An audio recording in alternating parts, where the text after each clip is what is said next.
Okay, so you guys got two handouts today. The first is assignment 203. For assignment 203, we're going to be building a skyscraper in San Francisco. So it's a little bit of duplicate to the skyscraper studio, but I'm trying to prep you for the skyscraper studio. So I'm trying to give you a few skills that you'll need for that. So we're going to design a building, though I think I need to, sorry, I'm just reading this right now.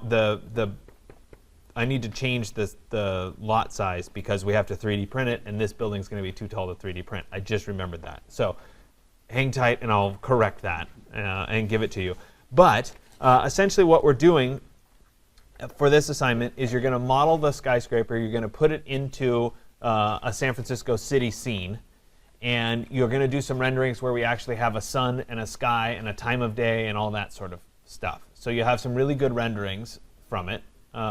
You'll apply a glass material that reflects the sky and that sort of thing. You will also create the pieces that would be necessary to actually build a physical model if you were going to unroll the surfaces and glue it together. I have some samples that I can show you in my office that will explain what it is. You don't have to actually do it, but you have to create the pieces for me, kind of like the laser cut pieces. So you have to prove that you know how to do it, but you don't physically have to glue it together.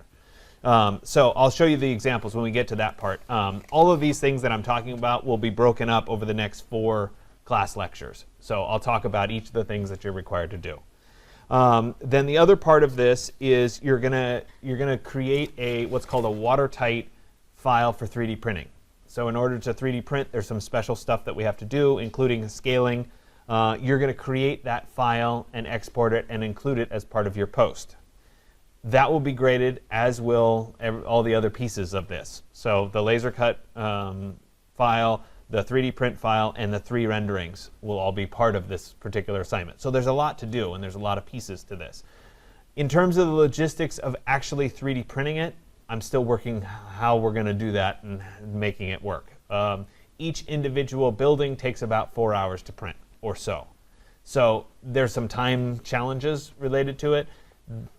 I may 3D print for you so you don't have to sit there and do it. I'm still trying to work it out. I may batch print all of them at once, or a group of 6 or 8 of them at once and let it run for a while. So I'm still working out the details of the actual physical 3D print. But you will be required to have the 3D print file as part of this assignment. So I'm trying to make sure you have all those pieces in place before you go forward. Moving on. So all of that is due on the 16th of April. So we've got a ways to go before it's actually due. So you got some time. Okay. Next week is spring break. Don't forget. So you get that time off.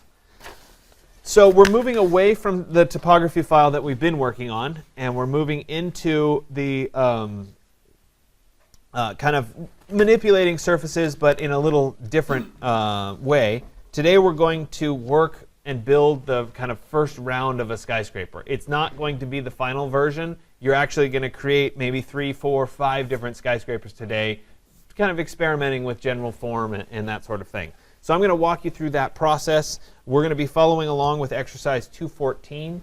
I'm going to start by opening up my, my Rhino file here so I can have a new Rhino document.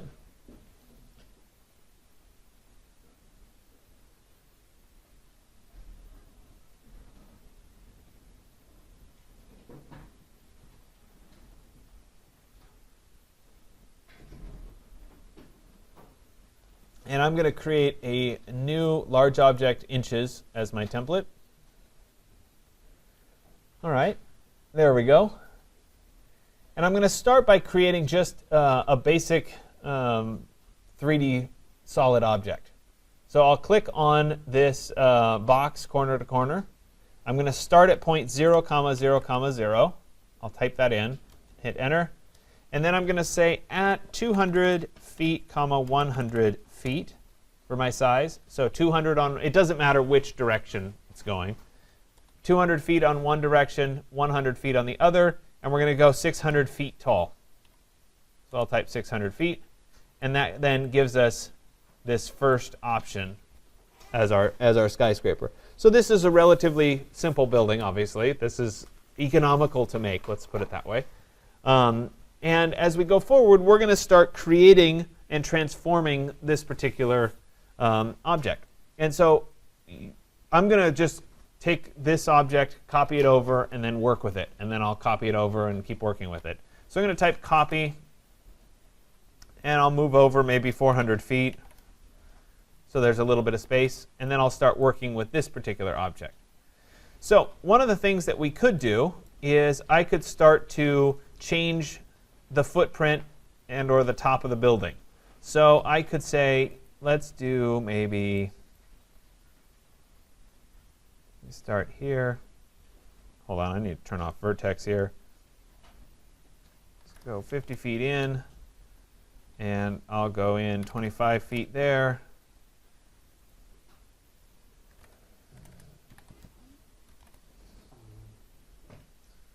And then I'll come over here, and let's do,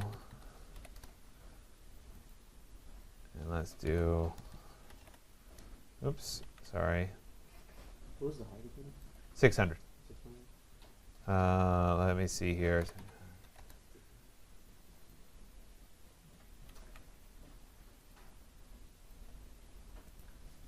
So let's say that I made that shape on the ground plane.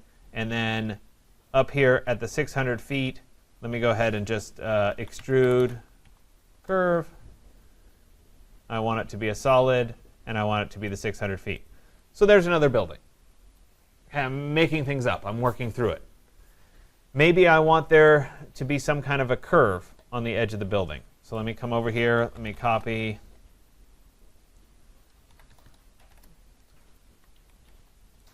And instead, this time, we'll draw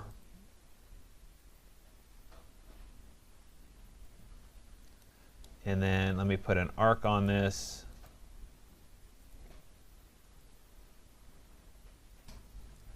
At 8. Oops, I drew it in the wrong plane here. Rotate this over like that. And maybe it will come over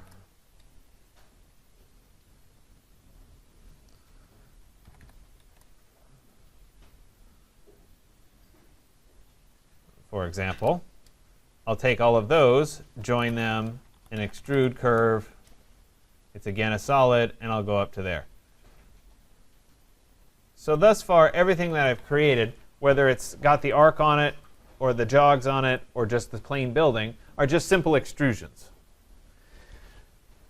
I could start moving this a little bit further by taking my original curve. I can move it over 4 feet. Oops, sorry, not 4 feet, 400 feet.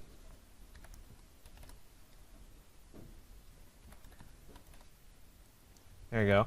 I could copy this curve, copy V for vertical, will go up 600 feet.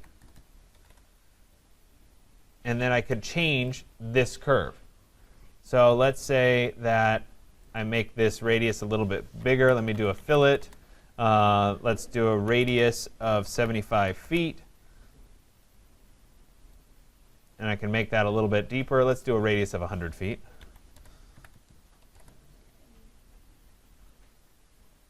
Oops, wrong pieces.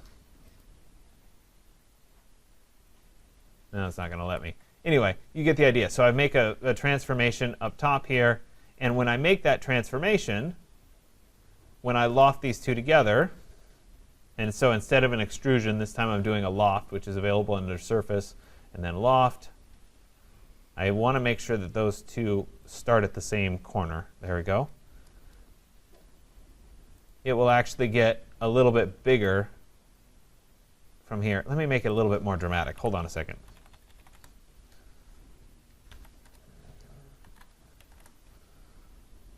Just so you can see it better.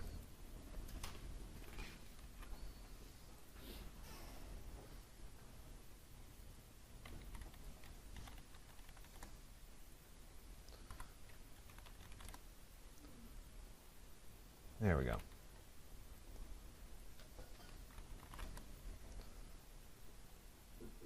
So then I'll do a loft. And we want to make sure that these start on the same place. So we want that back corner and that back corner right there. Enter. And it goes from a small arc right there up to a large arc. So I'm transforming it as I go up. It's changing. You guys see how that's happening? In this case, I need to do either patches or I'd fill in the tops and the bottoms. I'm not going to worry about it because that's not going to be my ultimate piece. So I've started to work my way through it. But what if I want to start transforming it in a slightly different way? So instead of conceiving what the top and the bottom floor plates look like, I just want to twist the building and manipulate it. Let me take this building again, and I'll move it over here. And this time, I'm going to use something called a cage edit. And I'll go up to my transform tools here. The last option is called cage editing, and I'm going to go to cage edit. And I'll click on that. First thing it asks is to select the captive objects. So in this case, my captive object is that single building. And I'll go ahead and hit enter. Next, I want to select the control object. I don't have a control object yet, so let's just get a bounding box of my object. So I'll click on bounding box, and the rest of these are defaults. So the world is fine. And then we get to cage points. So this is how many times do I want to break up my object. And I'm going to start really simple and then start adding more detail as we go forward. So the first one here, X point count, I'm going to set to 2. My Y point count, I'm going to set to 2. And my Z point count, I'm going to set to 3. So I have 2, 2, and 3. And you notice that it's changed my degree to be 1, 1, and 2. So it's always basically 1 less than our point count. So I've set that up. And I'll go ahead and hit enter. Region to edit global, and I'll hit enter. And what it did is it created a bunch of little points on my object. See those little points? Those points can now be manipulated. So I can, for example, start to twist the building. So I could take the top here. I could type rotate. Let me rotate from the center of the building. Good, center's on. Let's see if I can snap to the center. No, of course not, right? Let me instead rotate from this end. And I'll rotate by like 15 degrees, maybe. There we go. And when I do that, you can now see that it's twisted the top part of my building. It's taken that original rectangle and twisted it. I could take the center section here, and I could rotate from, say, this point, -15, so it's going back the opposite direction. And I'm essentially starting to bend and bow that edge of the building.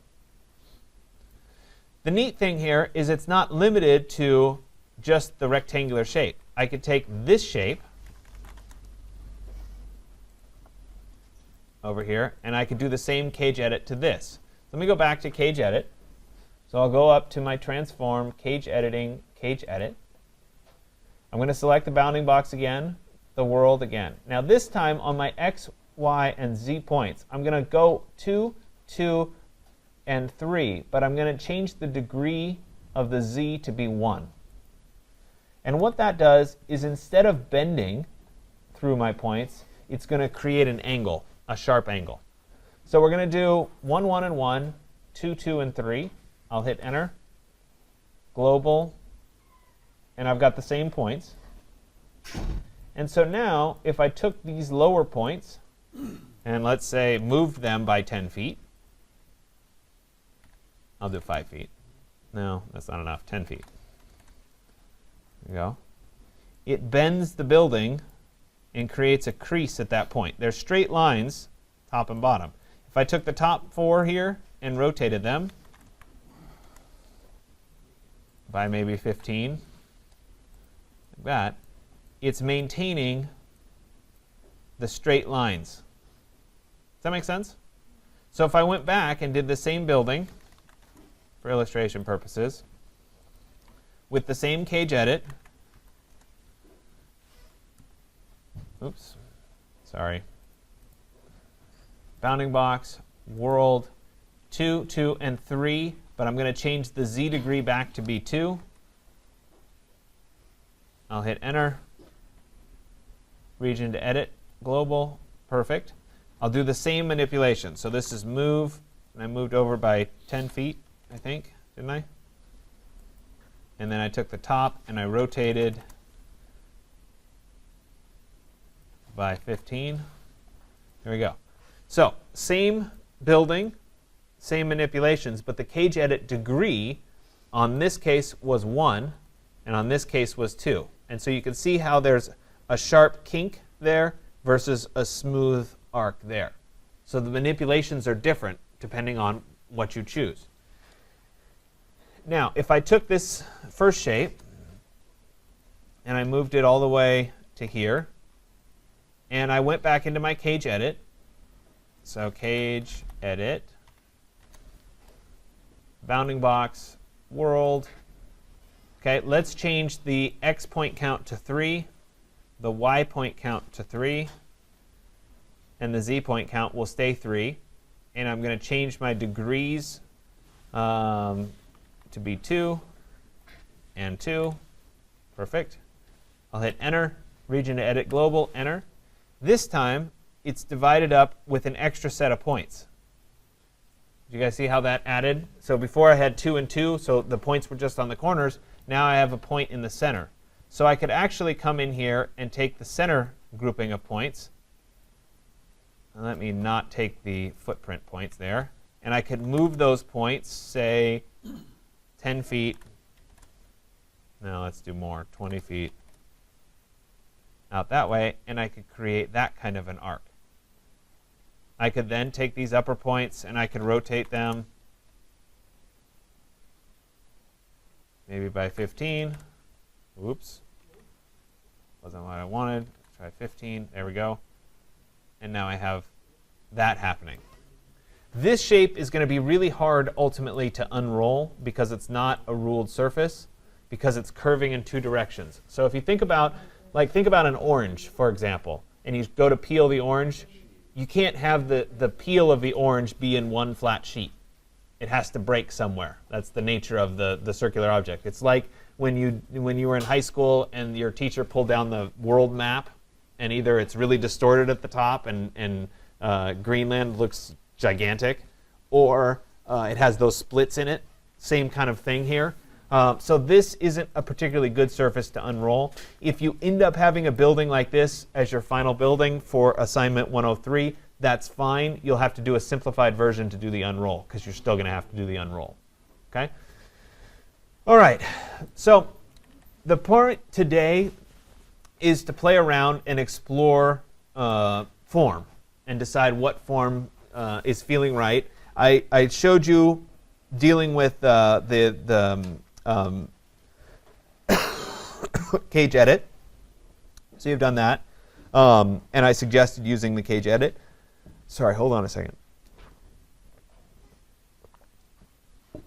Sometimes your voice starts to give out. So now we need to kind of work through making this a little bit more of a building. So once you've gone through and you have a variety of buildings to choose from, pick the one that you like the best. Whatever one that one is. So in this case, that's the one I'm going to pick. And I'm going to move that onto a different layer. I'll move it onto layer 2 here. Change object layer. And that will allow me to turn off the other buildings and concentrate just on this one building. So now I need to build the floors of the building. The floors and the ceilings of the building, because this is a skyscraper.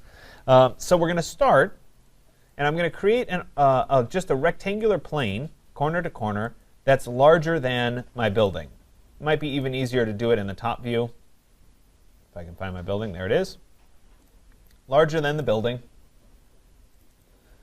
We'll come in here, and that would be the ground level right there.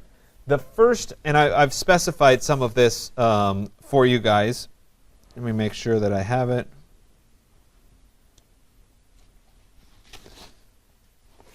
I swear I updated this. Yeah, so, sorry, the handout todays are just, they're awful, and I apologize. There's errors all over them, okay? So, at the top here, I say we're going to do a 600-foot building. It's going to be 36 stories. There's going to be a floor-to-floor of 16 feet with a 24-foot lobby. Okay? Down further, under part 2, step 4, I say that you're going to do a 10-foot ceiling. So just ignore that. Do the part at the top. It'll turn out better. Okay? So we're going to do 36 stories at 16 feet each with a 24-foot lobby. So the first thing I'm going to do, I have the ground. I need to move up by 24 feet. So I'm going to copy this, and it's going to be V for vertical, and I'm going to go up 24 feet. There we go. So there's that first floor. Now I'm going to go every 16 feet from here on up. So I could take this first one, copy, V for vertical, and type in 16 feet, like that, etc. Or I could take it and I could copy it, but all of that takes too long, in my opinion. So instead, I'm going to use something called an array, which is a repetition of objects. So I'll type in array and hit enter. It's also available under transform, I think, and maybe not.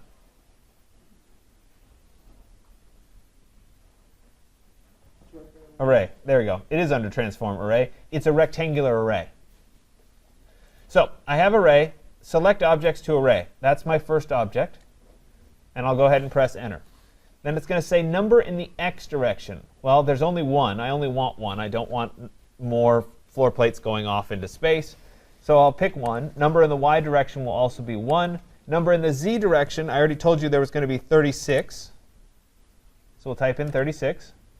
Then it says z spacing or first reference point. I happen to know that my spacing is 16 feet. But if it helps you visually see it, you could pick a corner and type in the value of 16 feet, either way. And I'll hit enter. At this point, it gives us a preview, or here's our second reference point. This just means direction. There it is. It gives us a preview of all the floors of our building. Yeah, that looks right. If I was short a floor, if I didn't have a top on the building, for example, I could change the number here to be, say, 37, and I'd get one more. I'm going back to 36 because I do have a top. So there it is. I have all those rectangles. When I'm done, I have to hit enter. So if you hit escape at this point, you'll lose the array and you'll have to do it over again. So it ends with an enter. And now I have all of the floors. So the first floor is 24 feet, and then it's 16 feet with each subsequent 4. So I'm going to clean this up now. I'll select my object, and I'll go ahead and trim all of these out. But before I do, let's put them on their own layer. Let's call this floors. And let's take all of those rectangles and put them on the floors layer. All right. And actually, for clarity purposes, I could go ahead and change those so that they were all red, for example. Now I need to trim them. So I'll take my building, I'll type trim, and then I can go through and I can just trim off all these floors. If you're going to do group selections, do small groups at a time. Don't do the whole building because that's a lot of work on Rhino. It could crash for you. And I'll work all the way down until I get the last floor. I'll hit enter to finish. And so now, if I were to turn off the skin of the building, we'd see that there are all the little floor plates. And they change because my building moves. So that's why I did it in this method rather than copying the single floor plate all the way up. So there's my floor plates. Now I need my ceilings of these. So there's always space between the floor and the ceiling of the floor below to accommodate pipes and building services and that sort of thing. Okay? Same thing happens here. Sorry, I'm coughing. These are trusses. The roof tiles here are floating. There's about 4 feet before the actual roof above us. Okay? So same thing happens in a building like this. So let me start first with that same rectangle, corner to corner, that is larger than my building. There it is. I'm going to put it on its own layer here. We'll call this one ceilings.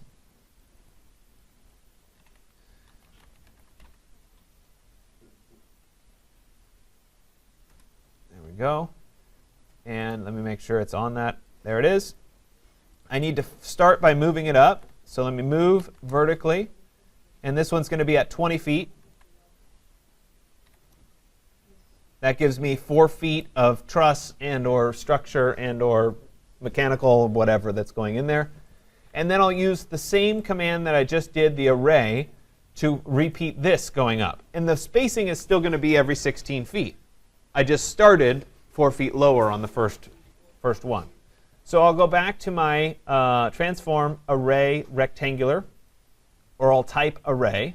Number in the x direction will be 1. Number in the y direction will be 1. Number in the z direction will again be 36. And I'll go ahead and hit enter. Spacing or first reference point, again, I could type in 16 feet, or I could start by clicking so you can visually see what's happening.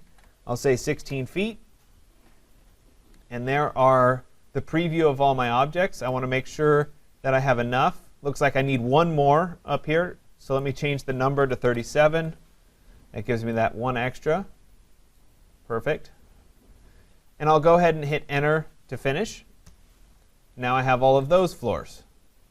It's time to trim all of those. So I'll select my original building, type trim, and we'll do small groups again.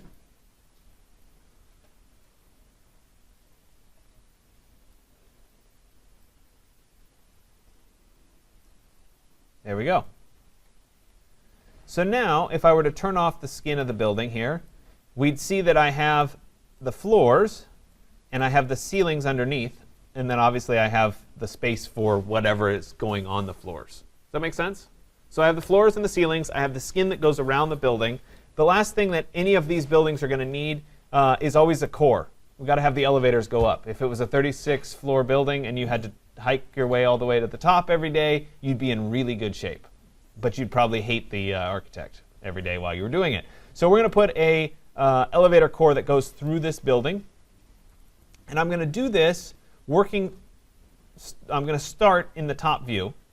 And I will create just a rectangle, corner to corner, somewhere inside the building such that it could go all the way up without intersecting part of the twisting structure around it. So the elevators don't twist, they don't move, they go straight up and down. So we need to make sure that there's a spot going through the building that's straight up and down. So I'll start here in the center somewhere, and I'll say maybe at, I don't know, 30 feet, comma 30 feet, and I'll hit enter. And that'll represent the elevator core, elevators, stairs, that kind of stuff. Then I'll extrude this up through all the floors. So there's my core. I'm going to extrude the curve. And this time, I'm not going to have it solid. So I'm going to make sure that it's not solid. Solid is set to no. And I'll come all the way up to the top of the building, right there. In reality, this probably comes up a little bit higher. We'll deal with the cap later. You're also not going to see it when we do the renderings long term. So there's my core right there. I'm going to change that to be on its own layer. So we'll right click and say change object layer, and we'll call this building core. And now I need to trim out the floors such that there's a void that goes through the building. So to do that, the easiest thing, I think, is to get this lined up so you're looking kind of straight down at it. We'll select the extrusion. We'll type trim. And then you go ahead and start to click. And you'll see this, as I click through the floors, start to go down like an elevator.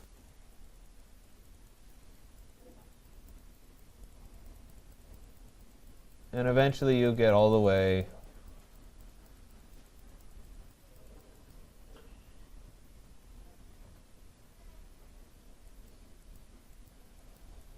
There you go. We got all the way to the bottom. I'm going to undo the very last one so that it stays with the bottom. And that should be right, so that my ground floor stays there. Perfect. So now I have my core that goes all the way through the building. I have my building skin that goes around the outside. I need to assign some basic materials and put in for a basic rendering.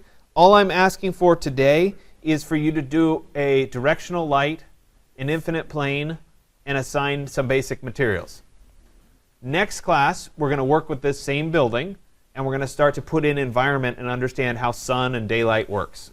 So we're moving that direction. But I'm not asking you to do that yet today. So I'm going to create a layer for environment. And on the environment layer here, you know what, let's move that all the way to the bottom. I want you to actually create it this time. Because the file that I gave you, which is a good one, that's a good question, the file that I gave you already has stuff in it. It already has a sun in it and whatever. So because I'm teaching you that part over the next couple days, I don't want you to just jump and use mine because I want you to learn how to do it yourself. Okay? So I have environment. I'm going to create a sublayer for light. And I'm going to create a basic directional light. So just like I did last time, way back in the beginning of the semester, I'll create a box. I will create the basic directional light, which is the tool that doesn't exist at the end of the V-Ray Lights toolbar. It's the one that's blank. End of direction light vector will be the lower corner. The start will be the upper corner, and that'll create that light for me. I'll delete the box afterward. There's my light. Let's make sure it's on the light layer, which it is. The other thing that I need in my environment is an infinite plane. So I'll call this IP for infinite plane. And I'll come over here and click on the V-Ray infinite plane, or I can type viz infinite plane, and that shows up. It doesn't matter that it's floating over here. When we do the rendering, it's still going to show up just fine. And now I need some basic materials. So let me go into my V-Ray material library. And I'm going to go ahead and load some materials. I'll go into my OneDrive, into my V-Ray materials. And we'll do floors of, say, concrete. Let me just do basic concrete. And there it is. I'll apply that to all of my floors. I'll apply material to layer and choose the floors layer. Then I'll go back into my V-Ray materials and I'll load the ceilings. So let's see, what do I want?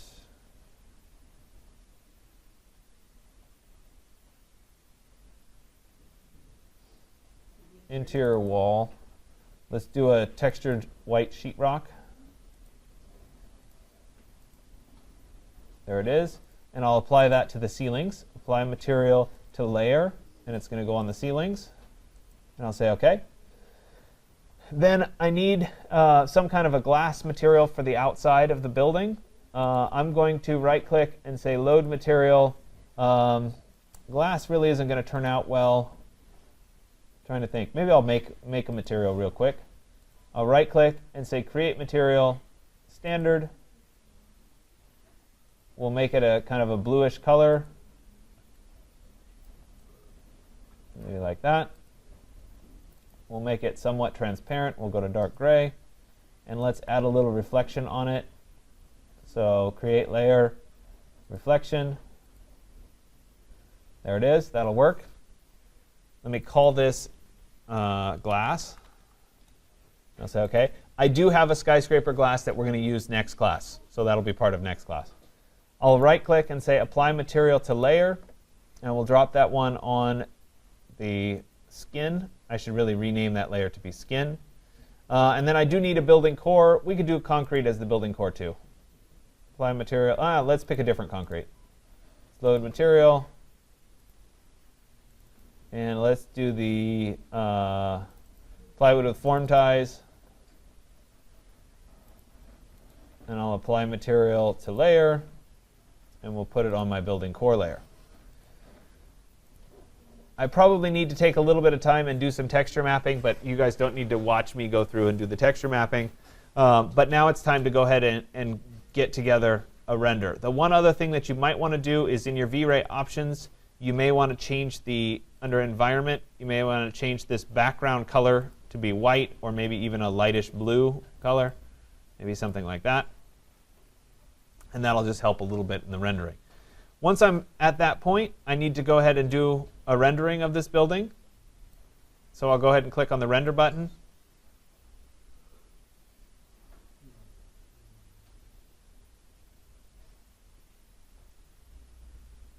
And we should get a view of this particular building. Obviously, there's no context, there's no sun reflected. It doesn't really look like a skyscraper yet. It looks more like a little plastic toy or something, but we'll get there. Okay, we will improve it. So this is what I'm looking for today. If you finish the first building, do it again on a different building. You may find in the act of creating multiple buildings that you actually learn what form you're interested in working with.